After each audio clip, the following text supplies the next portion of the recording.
시작할까요? 네. 이튿날 마지막 세션입니다. 주제가 동아시아 평화 문제와 기후 정의 운동의 현황과 과제라는 주제인데요. 그 마지막 세션의 사회를 맡은 저는 현재 어공 생활을 하고 있습니다. 어공이라는 게 어쩌다 공무원인데, 국사편찬의 편사부장으로 있는 김민철입니다. 반갑습니다. 이 주제를 제가 사실 사회를 맡아야 되나 하는 고민을 잠깐 했었는데, 아무튼 이 회의를 기획하고 주최한 김인철 선생의 강권에 못 이겨서 강제동원돼서 나왔습니다. 근데 이번 주제가 여러분들이 굉장히 잘 아는 주제이기도 하면서도 사실은 또 굉장히 잘 모르는 그런 내용으로서 굉장히 중요한 그런 주제를 담고 있습니다. 그러니까 기후 문제와 평화 문제라는 글로벌 위기의 문제이기도 하고 또 어떤 지역적인 국면의 문제이기도 하고 그 두 가지 과제를 놓고 이 현장에서 직접 그 문제를 가지고 고민하고 부딪히는 그런 두 분을 모셨습니다. 첫 번째가 이제 기후 위기를 중심으로 특히 한국 기후 운동이 어떻게 진행되고 있는가, 또 앞으로의 과제는 무엇인가. 최근에 아무튼 기후 위기 문제가 특히 이제 코로나 이후에 전 세계적으로 관심을 가지면서 다양한 논의들이 진행되고 있습니다. 기왕의 그런 방법론에 대한 이제 근본적인 비판에 이르기까지, 근본적 비판이라는 것은 다시 말씀드리면 이른바 자본주의라는 체제가 지속되는 상황 속에서 과연 기후 위기가 극복될 수 있을 것인가라는 그런 이제 근본적인 질문까지 제기되고 있기도 하는데, 그건 무슨 너무 큰 하여튼 담론이고, 그 과정에서 현장에서 직접 이 문제를 갖고 고민하고 실천해 오고 있는 김현우 탈성장과 대한연구소 소장님을 먼저 모셨습니다. 그리고 두 번째 주제는 현재 지금 저희들 보면 반대편에 있죠. 지구 반대편에서 두 개 지역에서 전쟁이 벌어지고 있습니다. 근데 그 전쟁이 또 우리와 또 무관한 게 아니죠. 특히 우크라이나 전쟁 같은 경우 그게 또 지역적인 연계 또 연쇄 효과로 인해서 대환 봉쇄라는 또는 미국의 극동아시아의 정책과 또 맞물려 있기도 하고, 그래서 그런 연쇄 구조 속에서 전쟁은 굉장히 지금 지구적인 또 위기로 확산될 그런 위험에도 놓여 있습니다. 이 문제를 해결하기 또 오랫동안 노력해왔던 참여연대의 박정은 정책위원장님이시죠? 박정은 참여연대 정책위원장님 두 분을 모셨습니다. 큰 박수로 좀 맞아주시면 고맙겠습니다. 자꾸 마이크를 잡으면 길게 이야기하는 것이 습관이 돼서 가능한 저는 오늘 말을 줄이도록 하겠습니다. 먼저 김현우 소장님께서 먼저 기후위기와 동아시아의 미래라는 주제로 발제를 해주시겠습니다. 시간은 15분. 네, 반갑습니다. 마이크 잘 나오고 있겠죠? 그 사회자께서 처음 시작할 때 우리가 굉장히 잘 아는 주제인 것 같지만은 사실은 굉장히 어려운 주제라고 말씀을 하셨는데 동감합니다. 어렵고 진지한 이야기지만 우리가 할 수 있고 해야 될 이야기가 무엇인지를 중심으로 좀 말씀을 드리겠습니다. 저는 탈성장과 대한연구소라는 작은 시민사회 연구소에서 소장으로 있는 김현우입니다.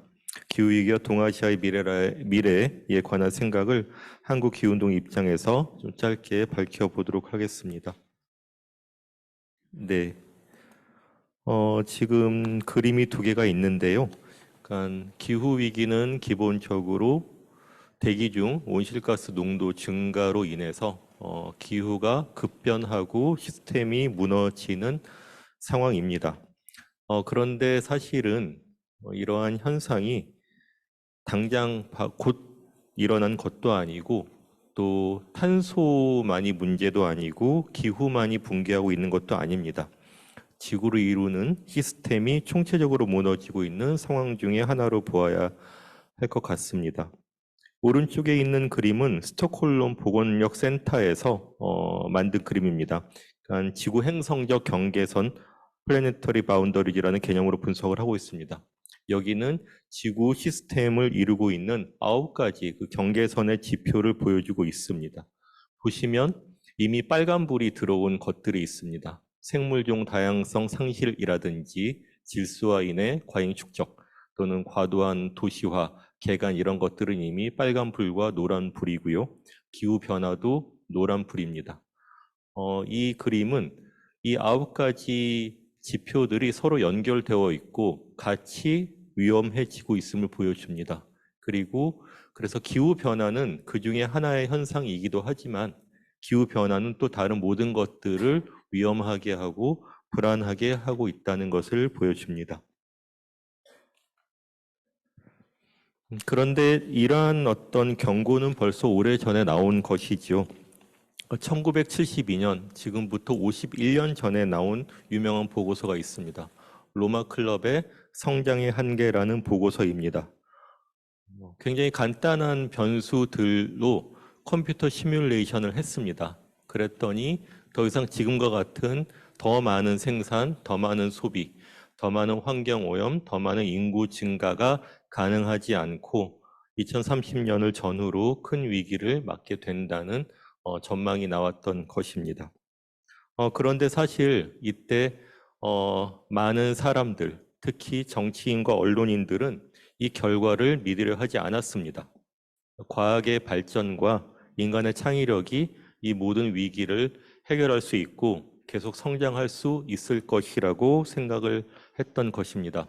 그런데 불과 몇 년 뒤에 석유 파동, 그 다음에 여러 화학 물질의 오염, 그 다음 체르노빌 원전 사고 같은 문제들이 벌어졌고 성장의 한계의 경고들은 거의 다 실제로 들어맞았다는 것을 최근의 연구들은 보여주고 있습니다. 오른쪽에 주황색과 파란색으로 표시된 여러 그래프들도 여러 사회 경제적인 지표들, 그러니까 지구 시스템의 지표들, 예를 들어 GDP, 인구, 그 다음에 물 사용량, 에너지 사용량, 온실가스 농도, 해양 산성화 모두 다 급격히 악화되고 있다는 것을 보여줍니다. 이것을 과학자들은 그레이트 엑셀러레이션, 우리말로 대가속이라고 부릅니다. 그러니까는 2차 대전, 특히 70년대 이후에 이런 대가속이 결국은 여러 생태계와 기후까지 붕괴시키고 있다는 것을 분명히 보여주고 있는 것입니다. 지속 가능한 발전, 서스테이너블 디벨롭먼트는 굉장히 유명한 개념이 되었고 유엔에서도 공인한 개념이 되었습니다. 환경 운동에서도 80년대 이후에는 다 지속 가능한 발전을 해야 된다라고 이야기를 했습니다. 그러나 최근에는 이 용어의 부정확성 또는 모호함이 문제로 지적되고 있습니다. 특히 대중적 관심을 끌기에는 너무 지루하고 어떤 지침이 되기에는 너무 모호하며 세계의 큰 문제를 다루기에는 너무 늦다라는 지적입니다. 그래서 이러한 모호하고 편의적인 개념은 더 이상 기후위기 대응에 충분하지 않은 것으로 비판받고 있습니다. 지속 가능하면서 계속 성장 발전을 할 수는 없다라는 깨달음입니다. 나아가서 최근에는 심층 적응, 딥 어댑테이션이라는 용어까지 소개되고 있습니다. 그러니까 예상되는 기후 변화에 단순히 적응하는 것을 넘어서 우리가 1.5도라는 지구온난화 티핑 포인트를 막지 못할 가능성이 높지 않는가. 지금의 정부와 기업들의 대응으로는 오히려 우리가 지구온난화를 막는 데 실패할 것이 분명하지 않는가라는 사실은 무서운 문제 제기입니다. 그래서 이렇게 된다면 우리는 어떤 붕괴를 맞게 될 것인가? 우리는 그것에 과연 제대로 대비하고 있는가? 또는 이런 붕괴 앞에서 우리는 아무것도 할 수 없는 것일까라는 그런 문제를 던지고 있는 것입니다. 사실 이러한 붕괴는 기후 붕괴, 경제적 붕괴, 그 다음에 사회적 붕괴, 정치적 붕괴, 문화적 붕괴의 순으로 또는 동시에 다가오게 될 가능성이 높습니다. 그래서 프랑스에서는 콜랩솔로지, 붕괴학이라는 새로운 분과 학문도 만들어지고 있고요. 근데 따지고 보면 이러한 붕괴가 실제로 우리한테 어떻게 다가올 것인가? 우리가 알고 있었던 계속 성장하는 경제, 안정적인 어떤 민주주의 이런 것들이 다 가능하지 않은 한마디로 정상성의 종말이라고 표현할 수 있을 것 같습니다. 그리고 사회와 경제는 회복력을 더욱 상실하게 되겠죠. 그렇게 된다라면은 우리는 어떤 지정학적 불안정성도 더욱 커질 것이고요. 뒤에 그 박정은 선생님이 발표하실 그런 어떤 평화의 어떤 가능성도 굉장히 제약을 받거나 굉장히 불안정한 상황 속으로 우리는 내몰리게 될 거라고 생각을 합니다. 제가 한국 정부를 꼬집어서 길게 비판하고 싶지는 않습니다만 그래도 정보를 드리기 위해서 몇 마디 해야 될 것 같습니다. 지금 작년에 취임한 현 윤석열 대통령의 정부는 기후 대응 정책에서 굉장한 어떤 난맥상과 후퇴를 보여주고 있습니다. 사실은 그전 정부들도 한국이 약속했던 온실가스 감축 목표 달성에 계속 실패를 했습니다. 그런데 거기에 대해서 냉정한 평가와 반성은 없고 정부가 바뀔 때마다 다시 미온적인 감축 목표를 수립하고 유엔에 제출을 했습니다. 그런데 그런 목표는 또 실현이 되고 있지 않지요. 며칠 전 그 한국 보도에 따르면 한국이 유엔에 제출했던 감축 목표에 비해서 실제로 감축하는 양이 30%에서 40% 사이 정도 미흡한 것으로 나타납니다. 굉장히 큰 비난을 받아야 될 간극입니다만 한국 지금 현 정부는 거기에 대해서 어떠한 심각한 어떤 문제의식을 갖고 있지 않습니다. 그리고 윤 정부는 그 원자력 산업 진흥으로 기후변화 대응 대책을 거의 대체하고 있습니다. 근데 사실 원자력을 늘린다고 온실가스가 감축되거나 한국이 녹색 전환이 되는 것은 아닌데도 그렇습니다. 그리고 지금 위에 그래프가 보이실지 모르겠는데 이 빨간 선이 우리 그 전 정부가 유엔에 제출했던 감축 목표이고 위에 그 회색 위에 있는 선이 윤 정부가 수정한 어떤 감축 목표입니다. 보시면 감축을 천천히 했다가 윤 정부 이후에 급격히 줄이는 것으로 되어 있습니다. 그러니까 실제로 감축의 어떤 부담을 다음 정부로 나 몰라라 하고 떠넘기고 있는 것입니다. 다음 슬라이드는 조금 어려운 이야기일 수도 있는데 조프만과 조엘 웨인라이트라는 그 북미의 그 지리학자들의 주장입니다. 그러니까 기후 변화 대응이 전 지구적인 통치 권력을 필요로 하고 또 자본주의를 넘어서는 해법을 요구할 수도 있는데 현재의 기후 정치는 그런 것을 감당할 수 있는 준비가 안 되어 있다라는 것입니다. 그래서 지금의 자본주의 내에서 전 지구적인 권력을 통치를 통해서 기후를 해결하는 것이 클라이밋 리바이어던이고 자본주의 안에서 벌써 5분밖에 안 남았습니다. 이 얘기를 더 길게 할 수 없을 것 같습니다. 그래서 자본주의 안에서 말을 안 듣는 그 정부나 존재들이 기후 베이모스고 그 다음에 마오쩌둥의 그 정책처럼 자본주의 바깥에서 강한 통치 권력으로 기후를 해결하는 것이 클라이밋 마오입니다. 그리고 소규모 공동체에서 기후변화에 대응하는 것을 클라이밋 X라고 이름 붙였는데 제가 보기에는 중국은 엄청난 인적 물적 자원과 공산당의 지도력을 기반으로 기후 마오의 깃발을 들고 갈 수도 있을 것 같고 미국과 중국 정부가 힘을 합쳐서 기후 리바이어던이 될 것도 같습니다. 그런데 한국은 특히 현 정부는 작은 기후 베이모스가 될 공산이 크지 않는가, 그리고 일본은 기후 리바이어던의 하위 주체로 나아갈 가능성이 높아 보입니다. 그래서 중국, 미국, 러시아, 한국, 북한, 일본의 갈등과 협력이 복잡하게 전개되면서 기후위기는 동아시아의 정치와 경제 체제에도 예측하기 어려운 핵심 변수가 되고 있다고 생각을 합니다. 근데 기후운동은 굉장히 장구하고 복잡한 싸움을 해나가야 됩니다. 야구 경기의 비유를 하려면은 9회 또는 그것을 넘어서 연장전까지도 해야 되는 것이죠. 근데 저희는 지금 1회, 2회, 3회 어디에 있는지 우리의 어떤 자리를 제대로 확인하지 못하고 있는 그런 어려운 상황. 이거는 정부와 기후운동 모두의 한계라고 생각을 합니다. 자, 동아시아 수준에서 특히 중요한 것은 한국, 일본, 중국 3개국 또는 아시아 권역 대부분이 탄소 배출량과 경제력, 정치적 역량에서 매우 중요한 위치에 있음에도 불구하고 기후 위기를 이 3국 공동의 의제 또는 경합의 대상으로 삼지 못하고 있는 것이라고 생각됩니다. 특히 한국의 경우에는 발전주의와 성장주의가 적대적인 양당 정치와 결합해서 중요한 정치 의제를 논의해서 밀어내는 정치 상황인 것이 비극인 것 같습니다. 마지막은 사실 좀 짧게 마치려고 합니다. 동아시아가 처한 상황은 여러모로 어렵습니다. 자원의 제약, 또 이렇게 기후 재난도 굉장히 본격적으로 밀려오고 있고요. 그다음에 정치적으로도 협력이 미진합니다.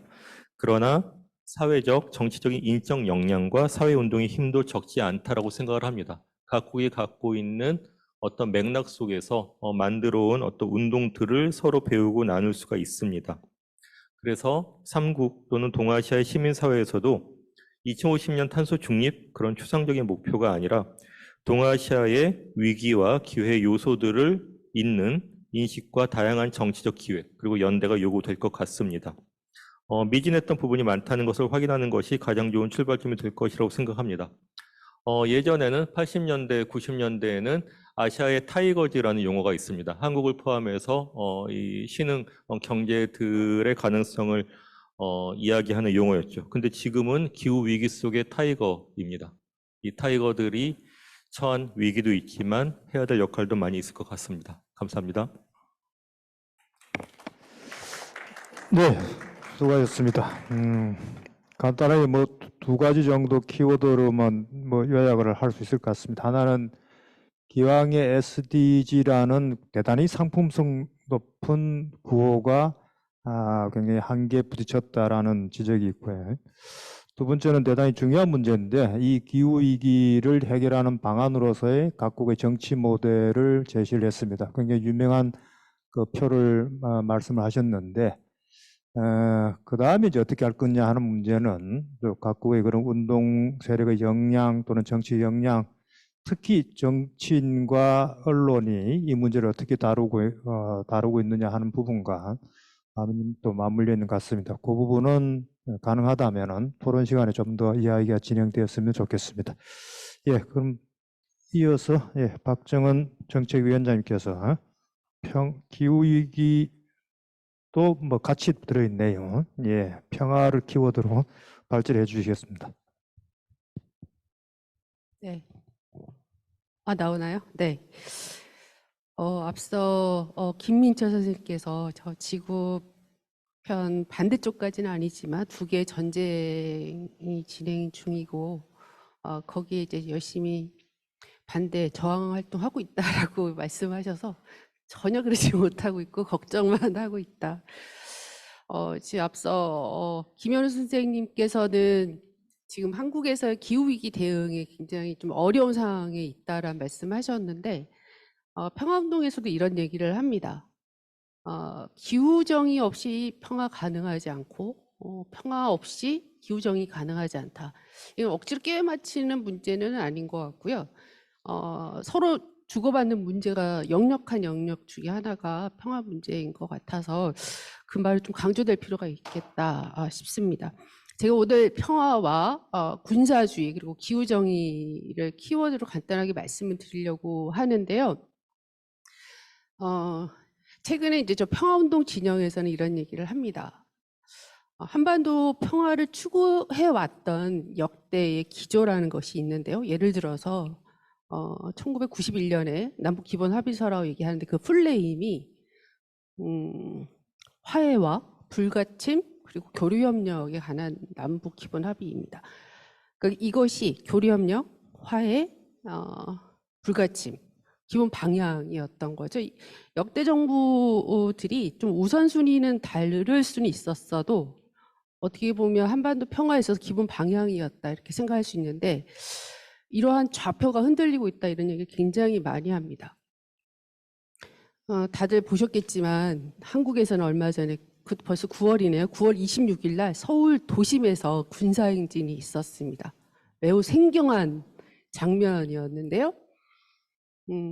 그 광화문 앞에 그 정부청사 건물에는 힘에 의한 평화 이런 현수막이 이렇게 나부끼고 있고 대통령이 그날 이제 국군의 날 기념사에서 한 말이 있습니다. 북한이 핵으로 공격하면 한미동맹의 힘으로 북한 정권을 종식시키겠다. 뭐 이런 류의 얘기는 굉장히 많은데 종전선언을 추구했던 세력을 반국가 세력이라고 했죠. 앞서서는. 그러면서 한 말이 또 있습니다. 상대방의 선의에 기대는 평화는 지속 가능하지 않은 가짜 평화다.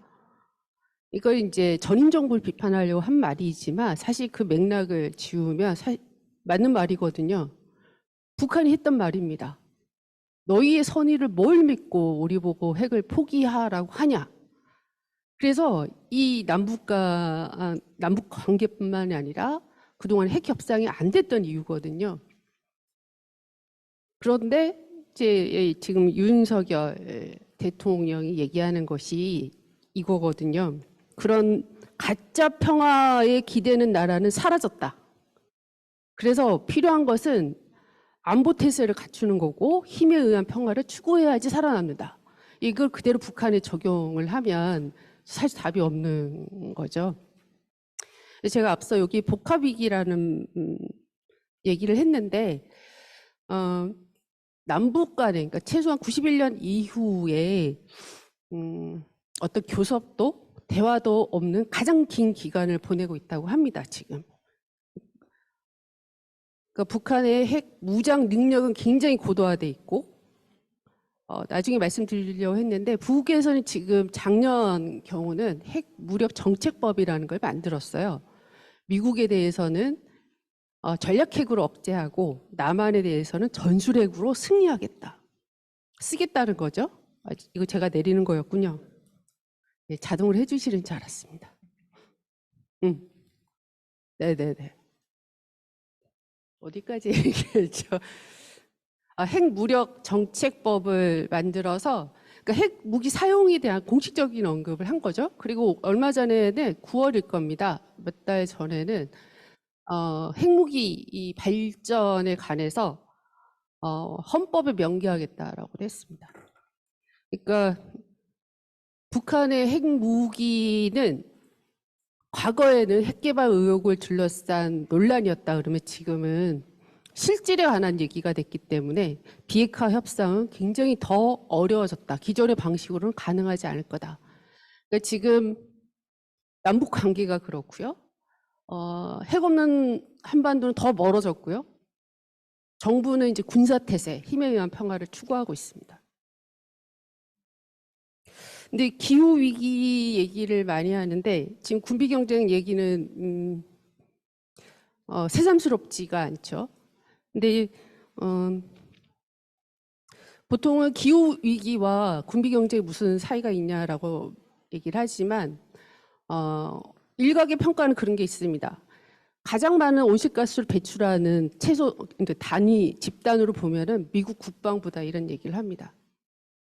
그러니까 기후 문제 지금 우크라이나 러시아 전쟁 현장에서도 그들이 쓰고 있는 무기 체계에서도 그리고 이스라엘 팔레스타인에서 지금 엄청난 공격 퍼붓고 있는 무기를 사용하는 과정에서도 엄청난 탄소 배출이 있다는 거죠.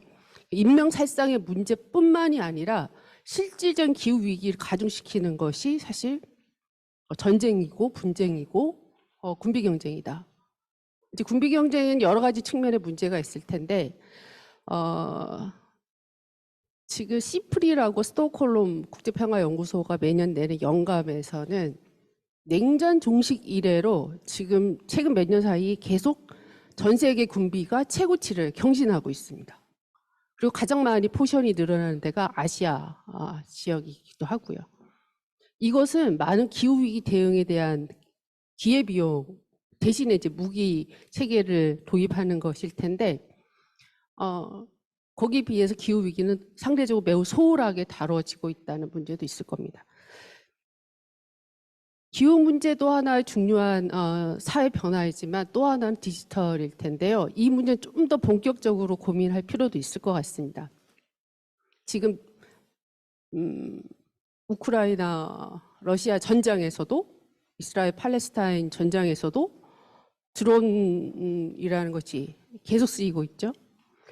그러니까 소형 로봇이든 AI 기술을 이용한 무기 체계가 대폭 확장되고 있습니다. 그 위험성에 대해서는 많은 분들이 얘기를 했는데 거기에는 이미 미국이 테러와의 전쟁을 할 때부터 인간성이 마비된 전쟁, 군사행동 이런 얘기를 많이 했습니다. 그러니까 윤리성이 제거됐기 때문에 거기에 대한 죄책감 이런 것들이 훨씬 없어진다는 거죠. 이것도 평화에 있어서도 아주 구체적인 영향을 주고 있다 말씀드릴 수 있을 것 같습니다. 그래서 지금 다시 돌아와서 윤석열 정부가 추구하는 평화 정책이라 해야 될까요? 힘에 의한 평화 그리고 안보 태세의 강화라는 것이 평화로 이어지지는 않을 것 같다. 한반도에. 그건 너무나 분명한데 그러면 전임 정부, 문재인 정부 때 추구했던 방식은 어떠한가? 앞서 말씀드린 것처럼 교류협력을 통해서 북한의 변화를 촉구하고 더 나아가서 경제적 지원을 포함해서 핵 문제도 해결하고 남북관계도 개선하자 했다라고 하는 것이 기본 방향이었다 그러면 가장 역점을 두었던 정부가 전임 정부일 것입니다. 그래서 2018년도에는 4월에는 판문점 선언, 9월에는 평양 선언, 거기에는 이제 남북이 만나고 북미가 만나서 단계적 군축을 합의했고요, 불가침도 합의했고요, 완전한 비핵화까지 합의를 했습니다. 예, 그것이 너무 짧게 끝난 거죠. 2019년 하노이 노딜이 되면서 사실 문재인 정부가 추구했던 비핵화뿐만이 아니라 남북관계의 비핵화 문제 해결도 어려웠지만 남북관계는 단절이 됐습니다. 남북 간의 대화도 없습니다. 근데 한편에서 보시면 저희가 전 세계 2019년도부터 코로나가 많은 국가에 이제 국경을 닫게 했는데 그래서 북한에 대한 인도적 지원을 하나의 계기로 삼을 수 있다는 얘기도 있었습니다. 근데 북한에 대한 치료제 지원조차 못했습니다. 유엔사의 벽에 막혀서요. 그러니까 지금 얘기는 그동안 그렇게 이 기본 방향성을 갖고 역점을 두었던 그 정부조차 해결 못했는데 그러면 어떻게 평화를 구할 수 있을까? 지금 한국 시민사회 인식의 변화는 굉장히 큰 변화를 보이고 있습니다. 이제 저희가 어떻게 보면 민주화운동 시대 때 북한에 대한 인식의 변화도 있었을 거고요. 한미동에 대한 문제 제기도 있었을 거고요. 근데 이런 것들이 좀 굉장히 많은 이제 인식의 변화가 있다는 겁니다. 특히 저희가 이제 장년층, 노인층이 특히 미국에 대한 인식이 우호적이다라고 생각을 하고 한미동맹뿐만 아니라 중국과 러시아의 힘이 필요하다라는 인식이 있죠. 근데 보통은 이것이 저희가 한반도 평화를 추구했던 기본 배경이 되는 힘들이었는데 여론이었는데 지금 20, 30대는 훨씬 더 극단적인 의견을 보인다는 겁니다. 예를 들어서 최근에 한반도 평화를 위해서 가장 중요한 나라가 어디냐라는 질문을 하면 최소한 50대, 여기 이제 민주화운동 세대 대표적으로 50대, 4, 5, 60대 보면은 미국이 한 반 정도예요. 그리고 중국에 대해서는 40% 가깝게 중국이 필요하다 얘기를 합니다. 근데 20대의 답변은 미국은 거의 90%에 가깝고요. 중국은 3%입니다. 3%라고 하는 그 반중 정서라는 것이 한반도 평화에 있어서 어떤 의미인 것인가, 이것도 큰 과제 중에 하나이고, 평화를 만들어가는, 풀어가는 방식이 굉장히 과거와는 달라질 수 있다. 그런 측면에서 고려해야 될 부분이라는 생각도 듭니다. 제가 이 사진은 70년이라고 하는 것이 올해 이제 정전협정 70년은 너무 오래됐다, 충분하지 않냐라는 캠페인을 이제 3년 동안 했어요. 50년 전쟁 이래로 2020년 시작을 해서 3년 동안 했는데, 이거를 하면서 많은 국제 네트워크는 형성을 한 것 같습니다. 많은 국제사회에서 한반도 문제에 대해서 알게 하는 활동을 했는데, 우크라이나에서 러시아에서 팔레스타인에서 죽어가는 사람들에 비해서는 한반도의 이 평화에 대한 인식이 여전히 나이브하다, 이런 평가도 일부 있었다라고 합니다. 제 요 사진은 최근에 캠페인을 하고 있는 건데, 세계 군축 행동의 날이라고 해서 매년 캠페인을 합니다. 앞서 말씀드린 것처럼 전 세계 군대가 지구 온실가스 배출의 약 5%를 유발한다라는 평가를 하는데, 구체적으로 조사되지는 않고 있다는 겁니다. 그래서 과도한 군사화, 그리고 환경과 사회 지출에 쓰일 자원을 군비에 쓰고 있는 문제에 대해서, 그래서 개발도상국이 2050년까지 파리 협정에 따라서 감축해야 될 목표, 그걸 달성하는 데 쓰이는 비용이 전 세계 군비 정도이더라. 그러니까 많은 문제를 해결할 수 있는데 한 해의 군비로 지출하고 있다는 것입니다. 그래서 마지막에 이 포스터가 전쟁이 사실상 기후위기에 어떻게 닿아 있는지를 얘기를 해주는 포스터인데요. 그래서 군비에는 너무 많은 비용을 쓰고 있으니 방어 충분할 정도의 적정 군비를 쓰자. 그걸 전제로 해서 공공정책에 있어서 군사화에서 벗어나야 된다. 그리고 사람과 지구를 보호하기 위한 인간 안보, 공동 안보로 전환을 하자. 그리고 힘에 의한 평화는 없다, 허구다. 전쟁과 대결이 아니라 대화를 통한 갈등 해결 원칙을 다시 한번 확인해야 된다. 이런 목소리를 평화운동 진영에서는 매년 힘주어서 얘기를 하고 있지만, 실제 저희들이 지금 보고 있는 건 전쟁이죠. 그것도 한 군데가 아니라. 그래서 다시 한번 기후 문제도 평화에 영향을 주지만, 우리의 안위에 영향을 주지만, 이 평화를 가로막고 있는 군비 경쟁이 기후와 우리 안위에도 결정적인 영향을 주고 있다는 점을 다시 한번 말씀드리면서 마무리하겠습니다. 고맙습니다. 네, 수고하셨습니다. 박정현 선생님 발제를 들으면서 갑자기 그 생각이 납니다. 한국의 군사비 지출이 어느 시기 가장 많이 지속적으로 늘어났을까? 보니 소위 이른바 진보 민주정권이 들어설 때였습니다. 그래서 최근에는 아무튼 그런 이 군비 경쟁이라고 해야 되나요? 하여튼 굉장히 고도화됐죠. 그리고 그것 때문에 외국에서 한국의 무기가 아주 인기가 좋다고 하는 굉장히 역설적인 내용들이 언론에 나오는데, 또 그걸 보면서 한국 사람들은 또 좀 허무해하죠. 굉장히 이상한 형태로 또 자부심을 갖고도 있습니다. 주로 이제 이 현재의 국면과 지난 최근 4, 5년 사이에 그런 남북 관계를 둘러싼 국제 정세의 변화, 그리고 군사주의 문제와 기후 위기에 관한 그런 발제가 있었습니다. 토론 시간에 조금 더 이 현재의 그런, 특히 이제 윤석열 정부의 이 정책이 대북 정책, 동북아 정책, 다 기후 정책 다 포함되어 있는데, 이게 일반적인 어떤 면에서는 굉장히 현상적으로 보면 굉장히 좀 극단적인 형태의 정책을 취하고 있는데, 이게 한국 보수파가 가지고 있는 정책의 기조와 다 있을 수도 있고 그렇지 않고, 돌출적으로 일부에서는 그런 이야기를 하죠. 일종의 사고사다라고까지 평가를 하는데, 그런 부분에 대해서 조금 더 현장에서 어떤 감각을 가지고 계시는지 좀 보충 이야기까지 해주시면 고맙겠습니다. 예, 본격적인 토론은 이면 교수님에게 맡기도록 하겠습니다.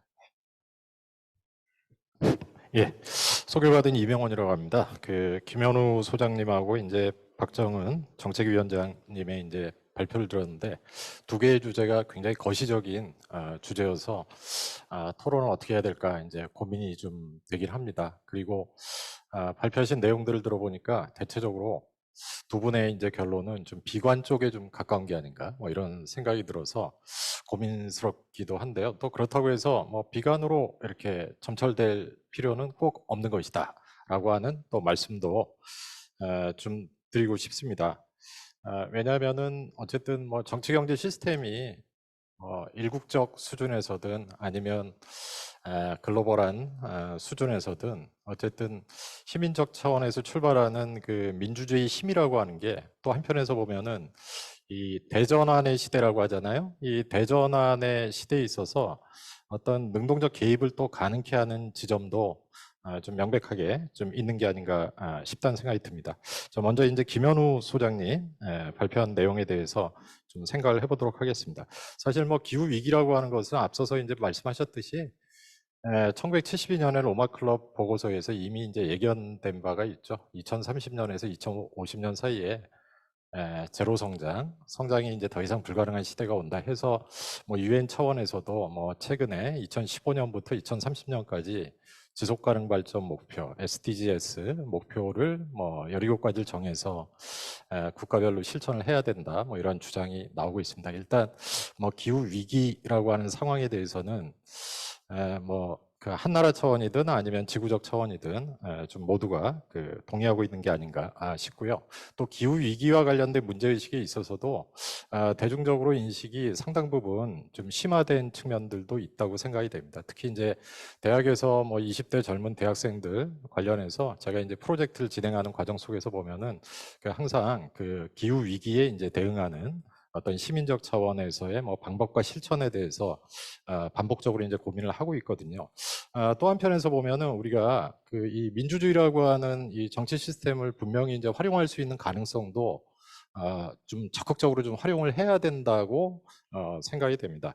뭐 예를 들어서 기후 위기 대응을 위한 탄소 중립, 뭐 녹색 성장 기본법 이게 이제 2023년 7월 10일부터 이제 시행되는 것으로 되어 있습니다. 그러니까 벌써 이제 입법화가 되어 있고 또 이 법률에 따라서 위원회를 그 조직을 하고 또 탄소 중립, 뭐 기후 정의, 정의로운 전환과 관련된 각종의 이제 정책을 정부와 지방자치단체가 실행을 해야 된다. 뭐 이렇게 입법화가 돼 있단 말이에요. 근데 문제는 이것을 우리가 명목상의 이제 법률로 놔둘 것이 아니라 근거 법률이 있기 때문에 그 한국적 차원 안에서도 사실은 그 시민적 여론과 또 정치, 그다음에 국회 등을 활용해서 좀 실효성 있는 어떻게 보면은 그 전환의 행동을 할 수 있는 근거 자체는 마련이 되어 있으니 어떤 방식으로 우리가 개입할 것인가의 문제가 굉장히 좀 중요한 측면이 아닌가라고 생각이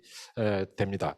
특히 여기에서는 이제 국가의 책무를 아주 강하게 규정을 하고 있습니다. 아마 뭐 기후 정의랄지 혹은 기후 변화에 대응했던 그간 이제 시민사회에서의 이제 운동의 성과로서 아마 해당 법률이 뭐 입법하는 되었는데 물론 뭐 법률에 이제 뭐 실질적인 그 내용들을 이렇게 꼼꼼히 그 들여다보면은 뭐 명백한 한계도 있습니다. 2050년까지 뭐 탄소 배출량을 뭐 35% 수준에서 이제 감축을 하는 이제 목표를 제기하고 있고 또 뭐 위원회를 이제 그 설립을 해서 근데 이제 위원들이 한 100명 정도 되니까 이게 실제적으로 잘 작동될 수 있는 위원회인지는 잘 모르겠으나 어쨌든 정치적 과정에서 시민들이 인파워먼트를 할 수 있는 조건들을 이제 확대시켜 나가는 것이 정책적 차원에서는 상당히 이제 중요한 문제다라고 생각이 되는데 뭐 이 부분에 대해서 좀 말씀을 듣고 싶습니다.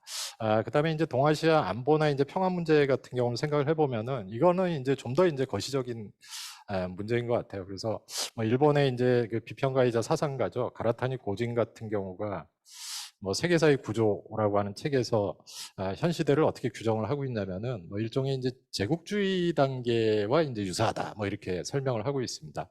그러니까 2000년대 초반만 해도 뭐 네글이나 하트 같은 사람이 제국이라고 하는 책을 통해 가지고 미국의 이제 1급 패권이라고 하는 것이 그야말로 이제 항상적으로 구성되는 시대로 전환할 것이다라고 생각을 했는데 실상은 이제 9.11 이후로 지금 현재 세계 그 패권 헤게모니 체제를 보면은 명백한 이제 패권국이 부재한 상태에서 사실은 굉장히 다극적 상황에 이제 국가 간 경합이라고 하는 것이 이제 발생하고 있다는 거죠. 그러다 보니까 그런 과정 속에서는 항상 정치적인 분쟁, 뭐 전쟁을 포함해서 이 분쟁이라고 하는 것이 경계에서 격발되는 경향들이 있습니다. 뭐 오늘날도 보면은 러시아와 우크라이나 전쟁이랄지, 뭐 이스라엘과 팔레스타인의 전쟁이랄지, 혹은 뭐 잠재적으로 예상되고 있는 뭐 타이완을 둘러싸고 있는 뭐 양안 관계랄지, 뭐 또 최근 들어서는 남북 간의 이제 그 군사적 긴장도가 높아지다 보니 한반도 역시도 마찬가지의 이제 위기 상황으로 가게 되는 게 아닌가라고 하는 그런 이제 견해도 이제 발생을 하고 있는데요. 근데 또 한편에서 보면 이 부분에서도 그 시민들이 지금 현재의 이런 그 분쟁 상황이랄지 혹은 다극적 상황 속에서 나타나고 있는 뭐 잠재적 군사적 충돌 가능성에 대해서 어떤 생각을 갖고 있느냐를 또 파악해 보는 것도 중요하다고 생각이 됩니다.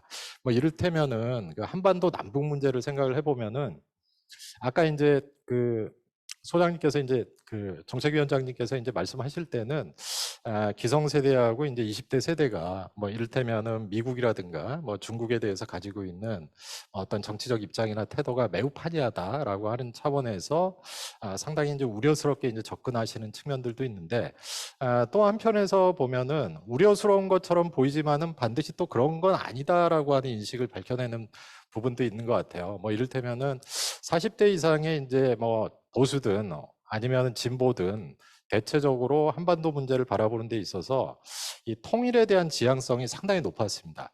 뭐 이를테면은 체제를 어떻게 하느냐의 차이는 있지만은 어쨌든 통일이라고 하는 것이 그 한반도 안에서는 뭔가 궁극적 목표이고 또 대한민국 헌법 안에도 사실은 대통령의 책무성을 평화통일이라고 이제 규정을 하고 있기 때문에 이 통일이라고 하는 문제에 대해서는 그 누구도 사실은 회의를 안 해왔어요.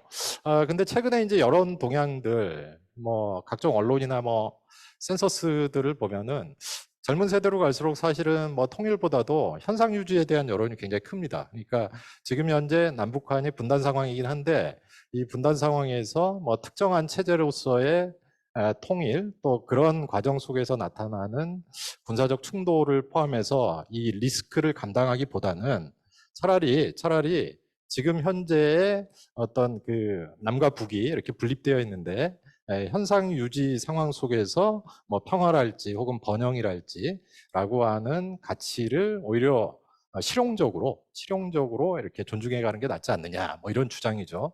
또 한편에서 보면은 그 타이완 같은 경우도 똑같습니다. 그러니까 거의 비슷한 구조를 가지고 있는데요. 타이완 같은 경우도 지금 현재 뭐 집권 세력은 이제 민진당이긴 합니다만 여론조사의 이제 추이들을 보면은 그 양안 간에 그러니까 중국과 타이완 사이의 군사적 충돌의 가능성이 이제 높아지는 가운데 그 여론조사를 해보면은 역시 현상 유지파가 제일 높아요. 그러니까 물론 뭐 통일 지향의 이제 의견을 내세우는 분들도 있어요. 그런데 전체적인 여론을 보면은 타이완의 전체적인 여론은 평화와 뭐 이를테면은 뭐 경제적 안정성을 유지하면서 현상 유지를 해야 된다라고 하는 여론이 굉장히 높습니다. 근데 이 현상 유지라고 하는 것이 저는 굉장히 중요하게 우리가 좀 바라봐야 될 좀 전략인 것 같아요. 현상 유지라고 하는 게 그러니까 뭐 남북 간에든 혹은 뭐 양안 관계든 아니면은 뭐 이스라엘 팔레스타인 관계이든 중요한 부분은 평화를 기반으로 하고 있는 현상 유지를 이제 끌어내고 그런 과정 속에서 어떻게 하면은 군사적 대치 상황 혹은 이 어떤 무력의 어떤 그 증강을 통한 잠재적인 어떤 충돌 가능성이라고 하는 것을 약화시키거나 서서히 제거해 나갈 것인가라고 하는 게 굉장히 중요하다고 생각이 됩니다. 그런 점에서 저는 그 동아시아 평화와 관련해서 좀 진지하게 좀 논의될 필요성이 있는 부분 중에 하나가 이 경제 지역의 중립화라고 하는 부분을 우리가 좀 생각해 볼 필요가 있는 것 같아요. 그러니까 이를테면 한반도의 중립화, 뭐 타이완의 중립화, 그다음에 뭐 오키나와의 중립화라고 하는 부분들을 생각해 가면서 뭐 중립화, 그러니까 뭐 분쟁 가능성이 굉장히 높은 또 강한 무력으로 대치하고 있는 지역을 일종의 중립화의 벨트로 해서 그 안에서 좀 이상주의적이긴 한데 예. 그 비무장지대라고 하는 것을 이 권역 전체를 확산시키는 뭐 이런 식의 이제 좀 담론이랄지 사상이랄지 이런 것들을 갖다가 좀 시민들이 좀 개입해 갈 수 있다라고 생각합니다. 그래서 이런 동아시아 평화랄지 혹은 기후 위기 문제랄지라고 하는 것을 우리가 인터스테이트라고 하는 시스템 속에서만 파악해서 그렇지 시민적 차원에서는 얼마든지 이제 상상하고 제안할 수 있다. 뭐 이런 말씀을 드리고 싶습니다. 예, 이상입니다. 예, 이명호 선생님 토론 고맙습니다. 제가 전공이 역사인데 140년 전쯤 됐네요. 중립화란 이야기가 나온 게 그걸 다시 또 토론이 새삼스럽습니다. 토론에 대한 답변 순서를 조금 바꾸겠습니다. 따끈따끈한 질문이 이어졌기 때문에 박정현 선생님께서 먼저 답변을 좀 해주시고 그 다음에 김현우 선생님께서 해주시면 좋겠네요. 네, 제가 시간 제약서 정말 하고 싶은 얘기가 많은데 다 못한 것 같은데 제가 이 페이퍼 제출한 거에는 언급을 했는데 최근에 아마 서울대 평화통일연구원에서 여론조사했던 것 같아요. 2007년도 이래에 통일이 불필요하다. 그리고 현재 상태 유지하는 게 바람직하다라고 하는 의견이 2007년 이래에서는 가장 높은 수치가 나왔다는 겁니다. 제가 이제 젊은 청년 세대의 의견을 우려스럽다 생각하기보다는 많은 변화를 반영한 평화체제에 대한 고민이든 한반도 평화 구상과 비전과 전략과 정책에 있어서는 달라진 정세, 앞서 말씀하셨던 미국 중심의 압도적인 패권을 행사하던 시대는 지났다는 거잖아요. 다극체제가 된다고 하든 신냉전이 도래한다고 하든 미국에 절대적으로 의존하고 한미동맹을 우선시했을 때 매우 온실의 폭이 좁더라. 이것도 확인이 됐고 북한의 핵 무장 수준도 굉장히 달라졌고 시민사회의 여론도 인식도 달라졌다. 그러면 거기에 맞춰서 정책의 변화를 준비해야 된다. 근데 안타깝게도 지금 한국 사회에서는 현 정부가 추진하는 힘에 의한 평화, 안보 태세를 강조하는 그리고 막대한 군비를 늘리는 것만이 유일한 답이다라고 하는 평가, 지난 정부가 해왔던 방식 외에는 다른 논의가 이루어지지 않고 있다는 겁니다. 그래서 어떻게 보면 왜 그렇게 애썼는데 잘 되지 않았는지, 실패했는지, 좌절했는지에 대해서 성찰을 해볼 필요가 있다. 어떤 부분에서 한계가 있었는지, 오류가 있었는지 복귀하고 성찰하고 이 변화를 담은, 그건 이제 기후위기 문제뿐만 아니라 저성장, 초고령화 사회에 있어서 이제 평화의 구상은 달라져야 된다는 것이죠. 그 준비를 거의 못하고 있는 것이 아닌가라고 하는 데는 굉장히 심각한 문제의식이 있습니다. 저희가 불과 20년 전에 교류협력하면서 2000년 6.15 선언 이후로 늘 남북 간의 경협을 통해서 상정했던 게 뭐였냐면 중국처럼 두 자리 숫자의 성장률을 상정했던 거죠. 그러니까 그런 것이 가능하겠냐. 달라져야 된다는 겁니다. 그 달라질 준비에 대해서는 우리 안에 더 많은 얘기들, 토론들이 있어야 될 것 같다는 생각이 들고 말씀하셨던 저희 지금 생각해 보니까 오키나와와 제주와 대만을 잇는 평화벨트를 해보자라는 구상이나 한반도 핵 없는 한반도에 그치는 게 아니라 동북아 비핵지대로 가야 된다. 그 대표적으로 한국과 그러니까 남과 북 그리고 일본을 동북아 비핵지대에 초석으로 삼아보자. 그러니까 가장 먼저 한반도 비핵지대로 가보자. 핵무기뿐만이 아니라 핵 사용 그 자체를 그 가능성을 없애는, 핵을 보유하지도 않지만 쓸 수도 없게 하는 비핵지대로 가보자는 얘기는 사실 저희 한반도 핵 위기 논란의 역사만큼 있었는데, 예, 안 되고 있네요. 그러니까 그럼에도 불구하고 말씀대로 저희들이 더 그 입장을 견제하고 더 많은 설득을 하는 노력을 해야 되겠다 생각을 합니다.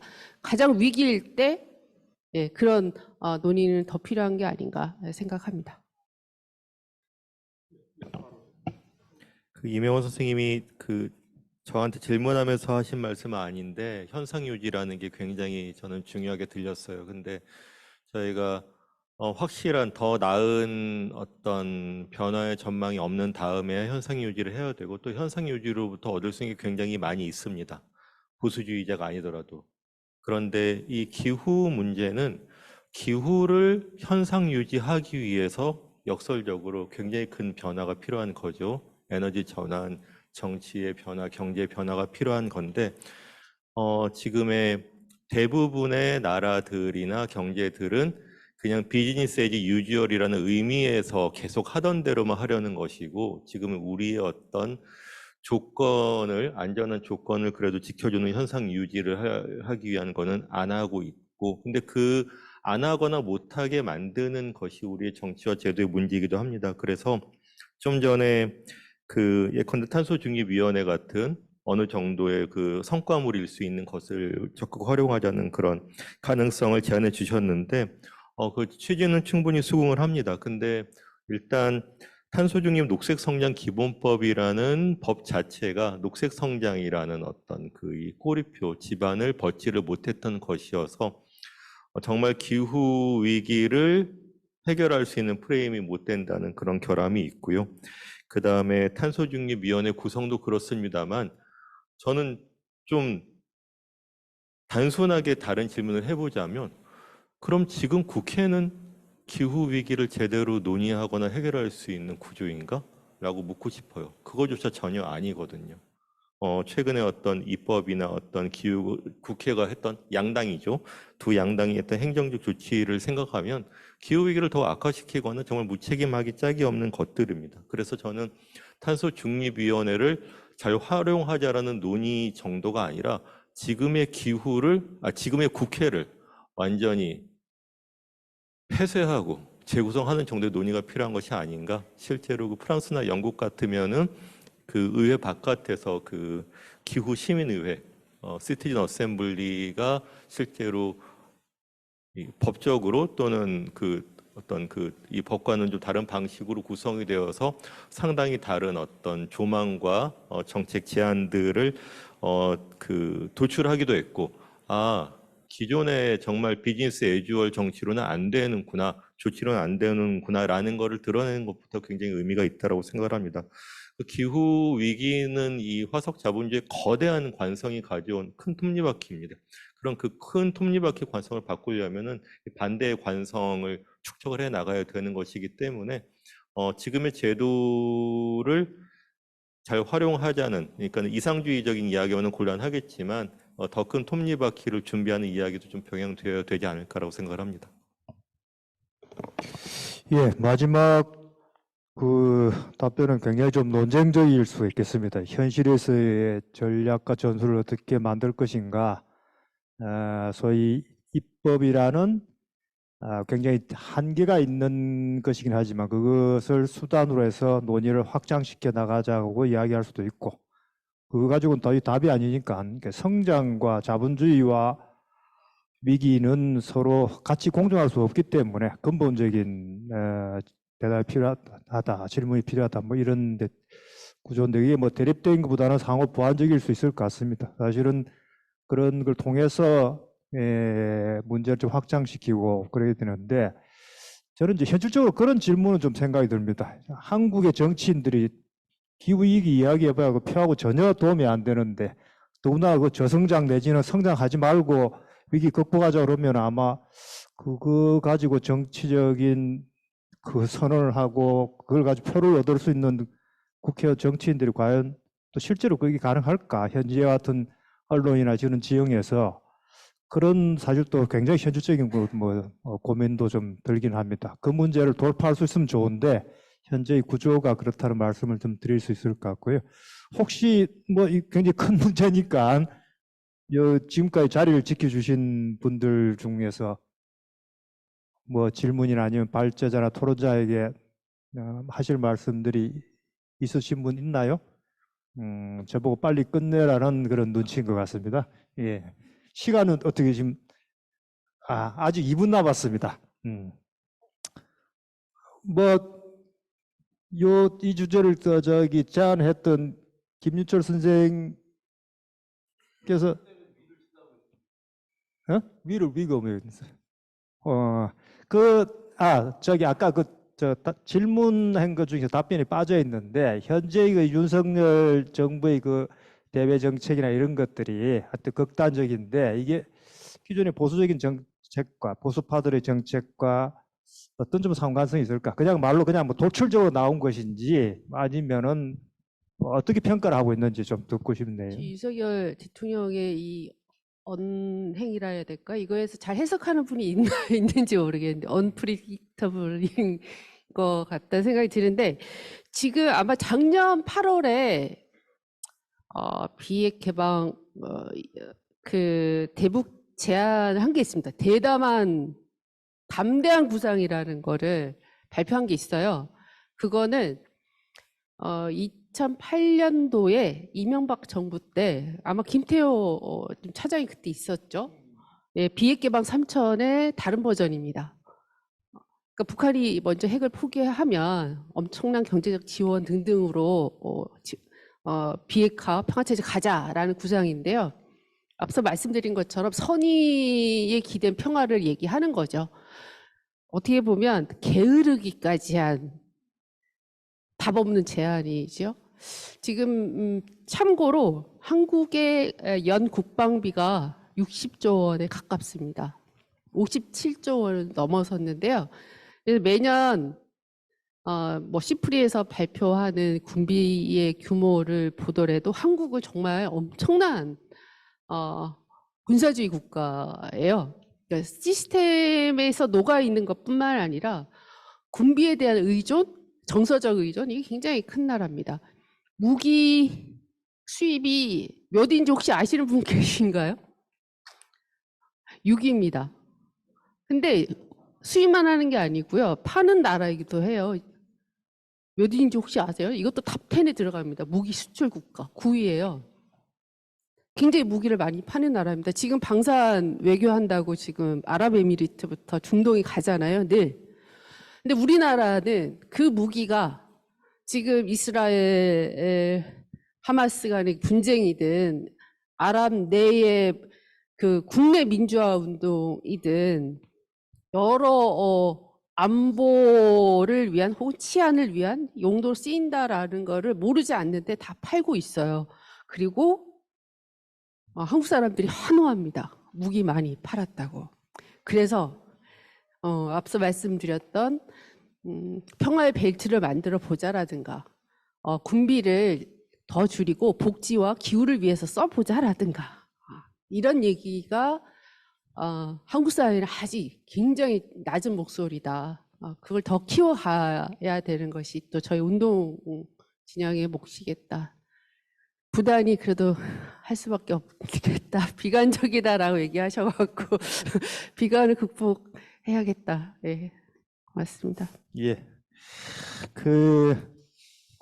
마지막에 김현우 소장님께서 의회 밖에서 시민사회 차원에서 큰 조직을 한번 구상을 해보신 것 같은데,